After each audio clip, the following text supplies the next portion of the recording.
అనగనగా ఒక ఊరు ఉంది. ఆ ఊరిలో ఒక చిన్న గ్రామం ఉంది. ఆ గ్రామంలో ఒక చిన్న కుటుంబం ఉంది. ఆ కుటుంబంలో అమ్మ, నాన్న, ఒక చిన్నారి ఉన్నారు. చిన్నారి పేరు మయూరి.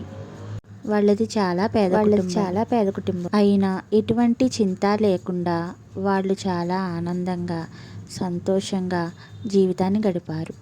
ఒకసారి మయూరి పాఠశాలకు వెళ్ళింది. తిరిగి వస్తున్నప్పుడు మయూరి ముఖంలో చాలా విచారం కనబడింది.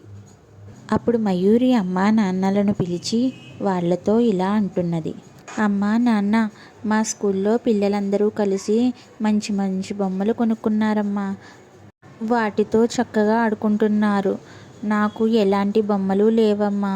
నేను ఆడుకోవడానికి ఏ బొమ్మలు నాకు లేవమ్మా అని చెప్తుంది అమ్మా నాన్నలతో.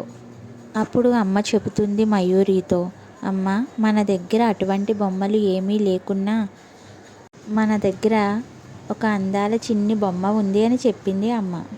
అప్పుడు మయూరి, ఏదమ్మా చూపించు బొమ్మ అంటున్నది.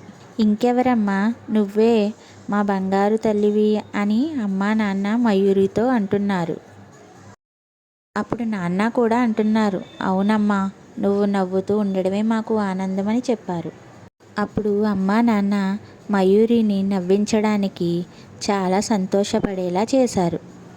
మయూరి కూడా బొమ్మల సంగతి మరిచిపోయి అమ్మా నాన్నలతో సరదాగా గడిపింది. అప్పుడు మయూరి అమ్మా నాన్నలతో ఇలా అంటుంది, అమ్మా నాన్న, ఇంకెప్పుడు బొమ్మలు కావాలని మారం చేయనమ్మా.